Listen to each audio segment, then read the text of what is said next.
Welcome back to the sim. So in this one, we're going to cover how do you take a real-world KT78 and make it work in the sim. So another user in the SPAD.neXt forums reached out, and there was a bunch of us all jumping in to try to help. This is the conundrum. So if you took a real KT78 and you wire it up to something like a Leo Bodnar BBI-32, which I just happen to also have one in a box, it's not an encoder, but it's also not a single position switch. So here, he's had to wire the 4 actual switches plus ground to the BBI.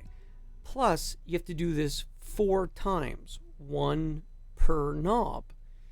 And with it, you then have to figure out how to make what's essentially a grayscale code make the transponder function.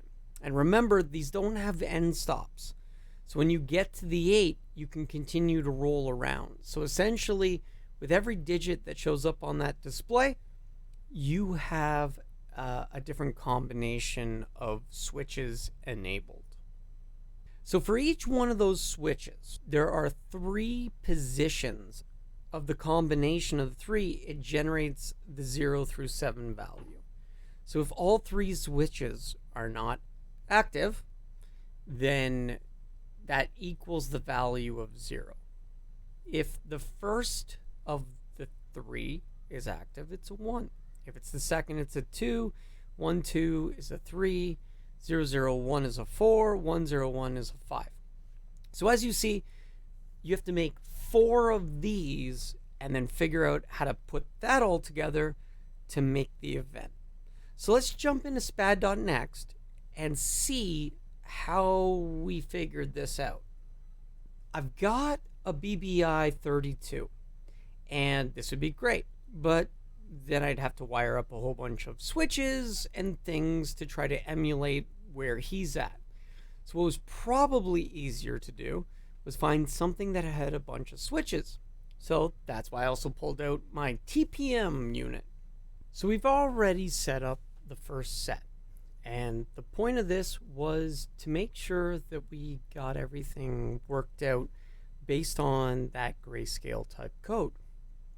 So what we've done is we've used G1, G2, and G3 to be our first knob. Now what this means is that on each button, or switch, I should say, on each switch, we're going to basically have to have 8 events. Now, I recognize you could do this with a script and some other stuff. I wanted to do this for people to get that first set of logic or understanding how even with buttons you can set up conditional events. So what we needed to establish is every time this switch is moved, either up or down, it has to trigger an event. The concept is if I move this from the on to the off or the off to the on, it needs to look at everything and make sure it sets the code appropriately. So this is why you're going to end up with 8 events. Basically, the first 4 are when this switch is off, which on this panel is a little weird. When it registers as 0, it's actually got the button in the up position, and when it registers a 1, it's actually when the button is in the down position. Now, of course, for a lot of what we do, SPAD.neXt recognizes this, and so instead to the user, it's giving you switched up, switched down values, which is like way smarter because, you know, I don't need to know it's a 1 or a 0 when I'm dealing with these kinds of switches. But because we need to translate this afterwards into the BBI, I do have to think of it from a 1 and 0. When a switch is in the switch up position, that is the equivalent of a 0. When a switch is in a switch down position, it is going to register as a 1.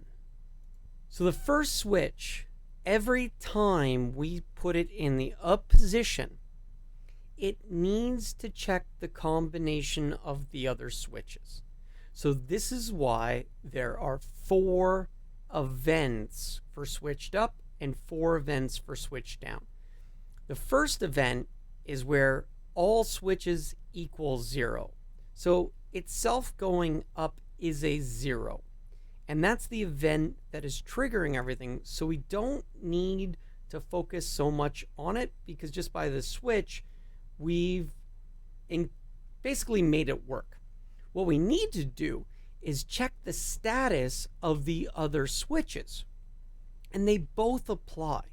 So what we've done first is we're checking, and we're using the TPM. We'll translate this to the BBI afterwards.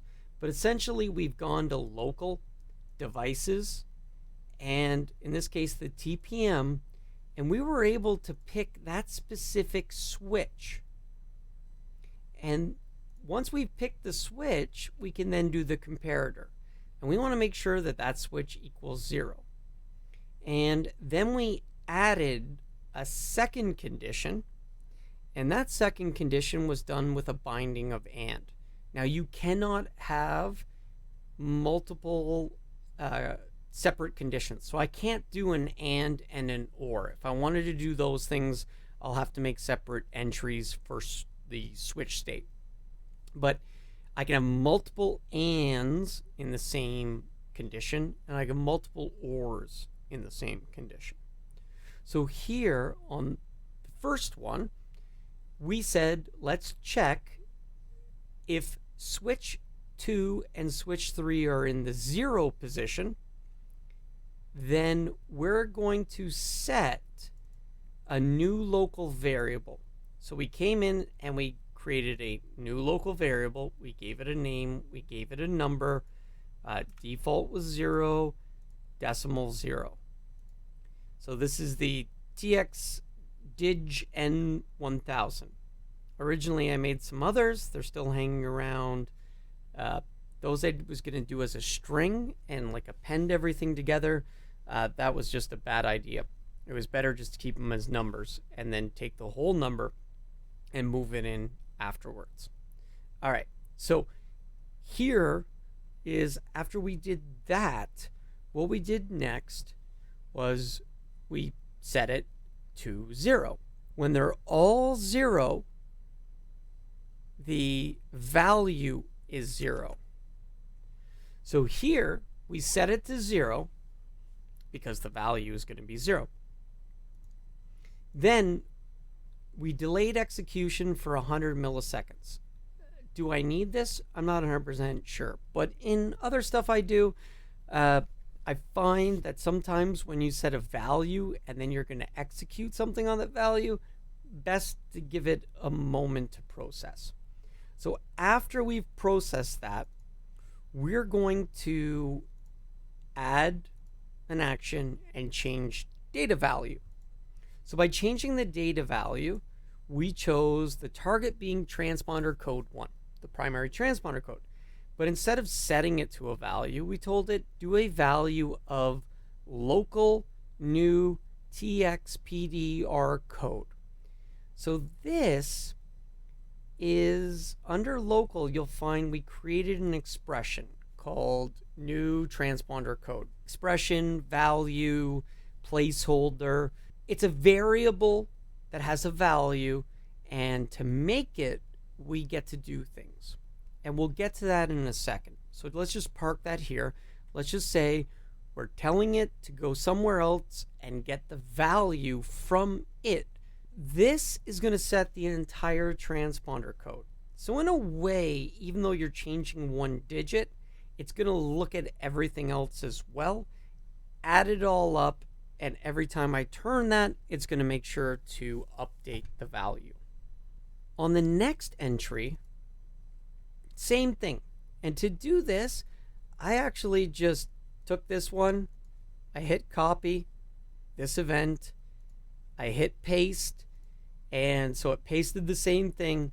I clicked on it, I clicked on this, I changed the first value to a 1, and then I came in and I worked out what the session value needed to be.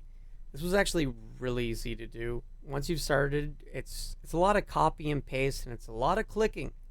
If you're not somebody who writes a lot of code, it could be helpful. It's very visual. You see what you're doing. The second event is going to check that essentially the first digit's a 0, second digit's a 1, third digit's a 0. So what does that equal? So we come back here to our graph, and if the first switch is a 0, but the second switch is a 1, but the third switch is a 0, that's why it's a 2, right? 2. A 1 would be that with a 1 and the other 2 zeros. Keep in mind, the way to think about this is those first 4 events are the first digit, or that first switch is in the off position. So it's been switched up, off, up in this case. And then the other combinations, which is off, off, on, off, off, on, on. So we have to account for all of those. So if the switches equal 0, 1, 0, that's going to equal transponder 2, value of 2. Obviously, this is the 1000th digit, so that would make it 2000. If it's 0, 0, 1, that equals 4. If it's 0, 1, 1, that equals 6. Now we move on to the next condition. This is now when we switch it down, or create a value of 1 for this switch. So here, same premise applies. Let's check the other 2 switch states, and that will determine the values we're going to have. So in a 1, 0, 0 state, you are 1. Value 1 is 1, 0, 0. If it's 1, 1, 0, you have a 3. 1, 1, 0, you have a 3. 1, 0, 1 is a 5, and 1, 1, 1 is a 7.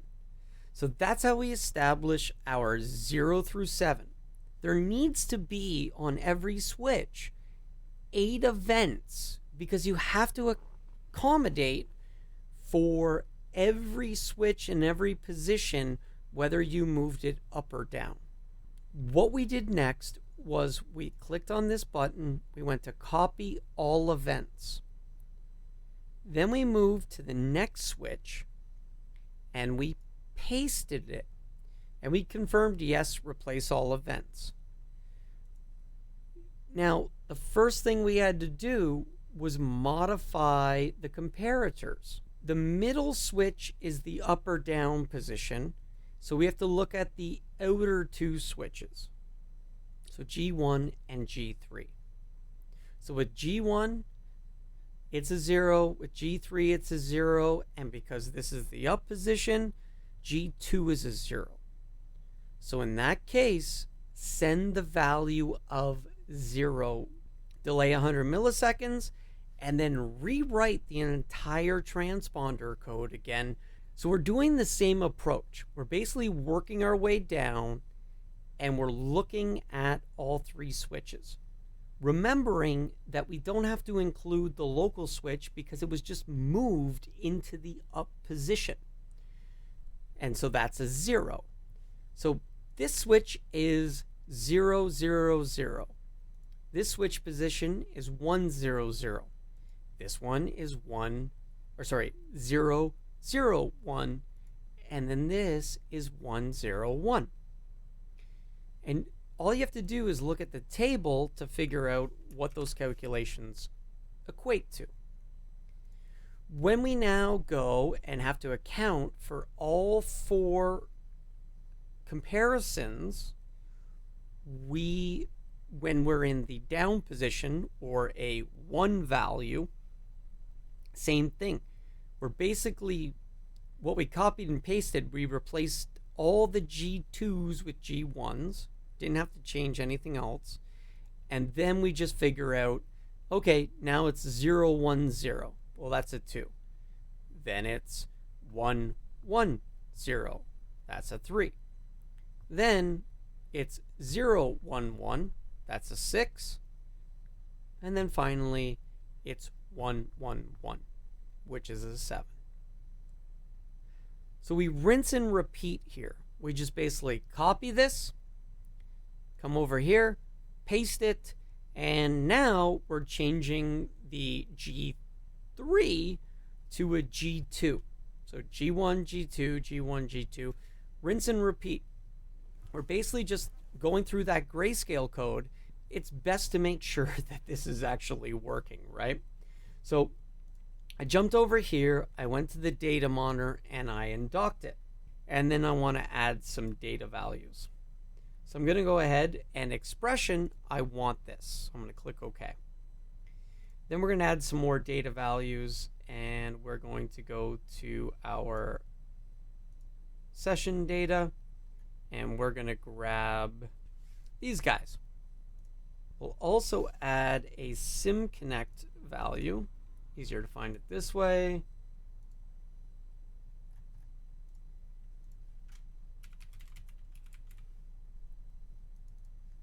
So when we moved one of those switches, that created a local code of 4000 because it's 001. So we go over here and it's 001, which is the 4. And remember, right now, all we're playing with is the first digits, the 1000th digit. It's the only thing we're changing. So every time we change this, and we'll just do that button press a few times, so we move them to the bottom. There we go. When I move one of these switches, it's going to create that grayscale code, redo the transponder, and send that value into SimConnect, into the sim, to replace it. So now we're squawking 6,000, there's 7,000, there's 5,000, there's 1,000, zeros, 2,000, 6,000, 7, 5, 1, 5, 7, 3, 2. As you can see, it's a weird combination, but if you have a KT78 and you're spinning that dial around, so if you're spinning this dial around, you're kind of not noticing that. You don't see that, and you don't really care. And again, because this doesn't have an end stop, once you get to 7, you can roll around again. This is the way we figured it out. It's working great. So now that we've done that, we're going to have to move them. But first, let's get to that thing we talked about regarding expressions. So under expressions, we needed to create a way to generate this transponder code. So every time we switch one of those buttons, we're changing one of these local variables that we have, but we're not changing all. We can't write just one of the digits at a time. Once we write one of those digits, we're going to recompile the entire code and send it. This expression, we clicked on Add Expression, we gave it a name, we gave it a scope. Currently the scope is set to profile. We will move this to the BBI afterwards, but for now I left it as profile. So I gave it a name, and then we started adding data. It's not hard, you just pick and choose the data. So when we look at this one and we edit it, you'll see that I started off by adding in data. So as an example, we'll go to the end. I would have had a plus. I would have said add data. I would have said I wanted this guy, right? And it just adds it in the brackets. So we took the first value and we multiplied by 1,000. And this is so that if it's a 1 through 7, it's going to make it 7,000 or 1,000. The 0, turns out, is irrelevant because we're going to take the number, we're going to plug it in, and SPAD does an automatic conversion when you use the set value. If you try to use the sim event, that's where you need to find a way to turn it into BC016 or whatever it is. But if you use the way we've done it, It can just be any number and it transposes it on its own. So we're going to do this times 1,000. Then we're going to add the 100s digit that we haven't shown yet. We're going to go ahead and step through how to make that. We're going to multiply by 100. So that moves it to the hundreds digit. Then we're going to do the tens digit, multiply by 10, add that in. Then we're going to take the ones digit and add that in. 4 digits, 1, 1, 1, 1. Here, 1 times 1,000 is 1,000. Then we're going to add to it 1 times 100, which is 100. Now we're at 1,100. Then we're going to add 1 times 10. We're at 10. It's 110. We add the other 1. It's 1. So now you have 1, 1, 1, 1. That whole thing will get transposed by SPAD.next and shoved into your transponder to give you the 1111 value you're looking for. We saved that. We have that as our expression. So when we go back now to our panel, now we start to understand that every time we set a value, the reason we waited 100 milliseconds was we were updating this value, which then would update the new transponder code expression. And we waited 100 milliseconds because when we set the transponder code every time, we say use the value of the expression that we just counted everything up in. So we gave it a little bit of time.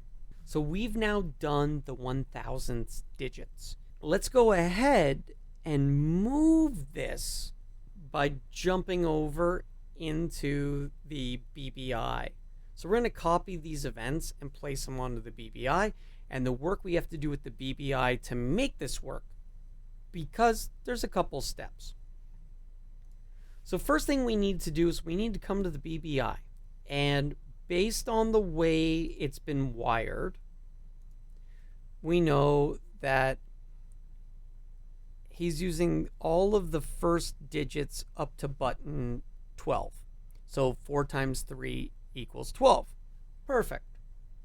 So with that, what we'll do is the first 12 buttons, we need to change these. So we're going to go to device settings, global, and oh, by the way, it thinks there might be a hat switch. I turned that off.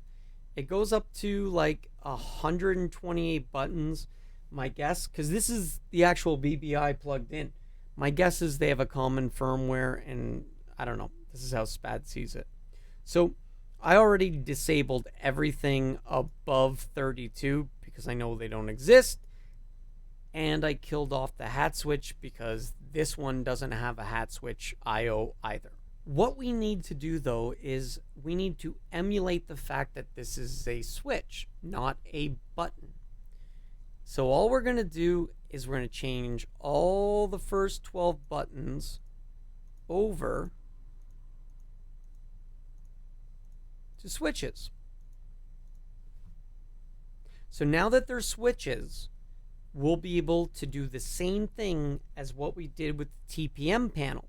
But also more importantly, this is going to emulate how the switches that the KT78 are emulating. So we're going to go ahead, click OK, and we're going to be told configuration change needs to be restarted, and we click OK. So for this, we're going to go ahead, close it down, and start it back up. Now that we've restarted and we're back, we can look at the global settings. We see that those are now switches. And again, the reason for that is now that when we look at the add button, we're going to have a switched on and a switched off event. Let's go ahead back over to our TPM. We're going to click on the first switch. We're going to we're going to go copy all events. We're going to come over here. We're going to go to that guy and we're going to paste. When switched off, it's going to do all these events. Perfect. Exactly what we needed to start out. This part's easy because obviously we already created the first combination. So now we're going to go to the TPM. We're going to grab this, copy, all events, come back, paste, TPM, the third switch, copy.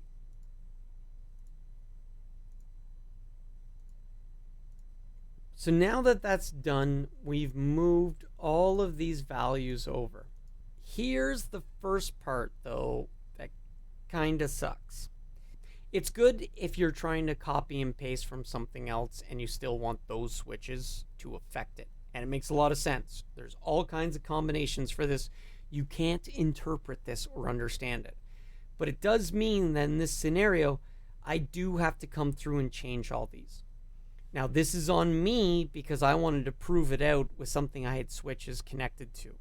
But essentially, I've got to change each one of these buttons to actually represent the panel that we're on. So I need to go to local devices. Now it's the button box, and now it's actually button 2, not G2, right? And it's not hard. You're just clicking on it. Away you go. Find your button box. Now we're looking for button 3. So with that we're done, right? Everything's taken care of. So like I said, I'm just going to cut it here, and I'll see you in a couple seconds. So real quick, magic of video, we jumped ahead with having replaced all these with the local button instead of the button from the other panel, which by the way is very cool. You can use buttons on other devices in your setup to be lookups. So you can have a little button box that's just for shifting variables. Very cool. Anyway, so we replaced those G2s and G3s with this hid device, button 2 and button 3. And we went through, did the 1 and 3, did the 2 and the 1 and 2, right? So makes all the sense in the world now.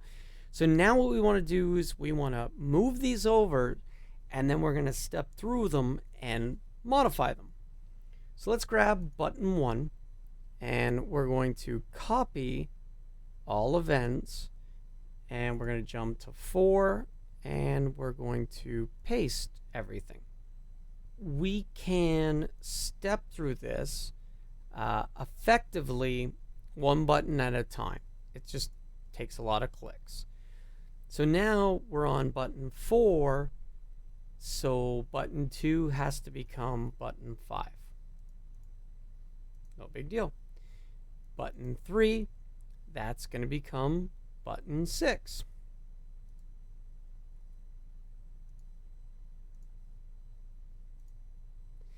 And then what we want to do with the value is, instead of the 1000th digit, we're going to change this to that variable that we created, which is the 100th digit.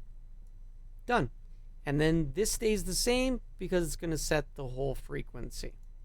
All right. So we just continue on and do this one at a time. Becomes very tedious. 5. 3 becomes 6. And this session becomes our 100-digit session. So that's one way of doing it. Lots of clicks, lots of button pushes, a lot of things. Now, one of my favorite things that exists is Notepad++. I think it's awesome. Go to copy all events from this button. That's the all events not complete device. Now, I'm going to use Notepad++. So I've already got a bunch of stuff in here. I'm going to Control A for everything, and then Control V to paste. I'm going to widen it out so we don't have any wraparound. There we go. So when we look at the top, you'll see that the comparator equals joystick button 5.6, and then the value. So what we can do is we can simply start off by quickly coming down and going like 5, 6, 5, 6. We could also do Control F And we could say find button 2, and we could do a replace, and we're going to replace it with 5, and we're going to say replace all. So that'll jump through and it replaced all for us. Then real quick, we'll grab 3, we'll make that 6, we'll do a replace all, boom.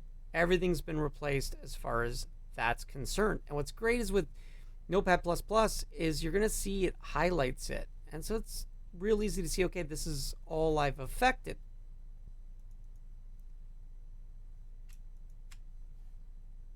Actually, that would have been fine. We want to find that, and we want to replace it with that. So we're going to go ahead, we're going to replace all, and now we've replaced all those at once and all the buttons at once. So then we'll just Control A, Control C. You also could have used your copy and paste buttons at the top. Now we'll come back to this button and we're going to click on this and we're going to paste and we're going to say yes, replace everything. And right away you can see all the buttons changed, the values are the same, and then all of what internal local variable changed and all the values. So very quick, we've now completed button 4. So we're going to jump to button 2, do the same thing.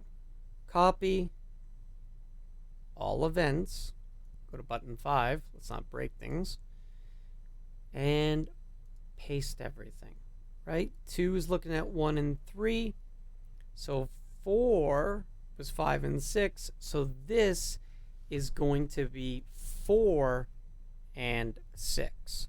Now that we've done all that, we can do a similar type thing. We can copy all events, come in here,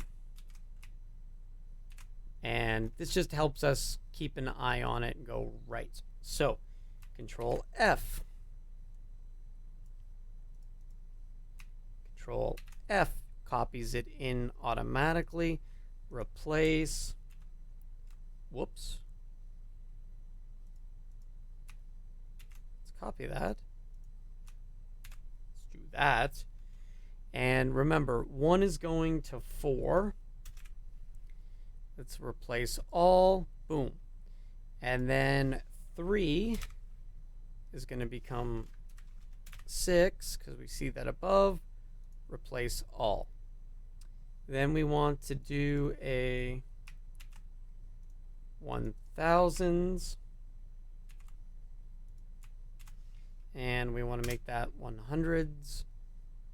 Replace all. Control A, which is highlight all. Control C to copy. Come back in here. We're still on button 5. We're going to paste and replace everything. So now all the comparators, all the correct digits, and we're going to go ahead and we're going to do the same thing. We're going to go to button 3 now.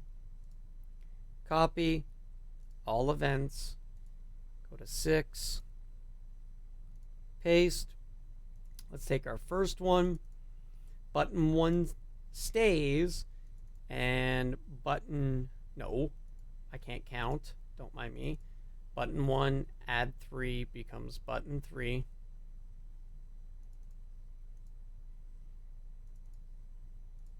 Button 2 becomes button 5.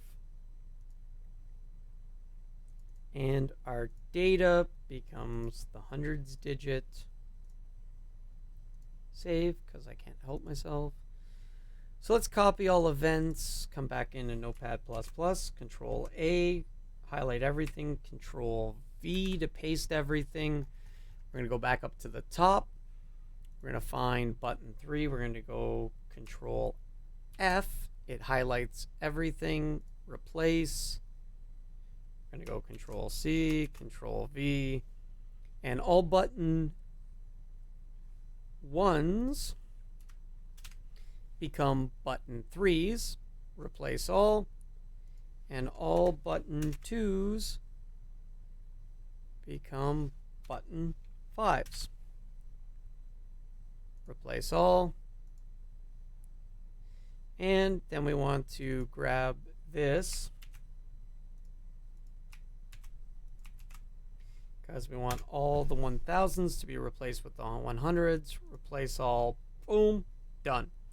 All right, there we go. We have accomplished this one. So we're going to go ahead, come back after Control A, Control C, and we're going to paste everything. So it's all done. We've now set up the first set. We've set up the second set. And we're going to go ahead now and we're going to set up the next two sets. After a whole bunch of copy and pasting, we have now gotten through all of our buttons and creating their codes. So again, the way to think about this is 1 to 3 is going to create the first digit. 4, 5, 6 is this digit. 7, 8, 9 is the third digit. And 10, 11, 12, the combination creates the fourth digit. And as what we had done is each group has its own local variable.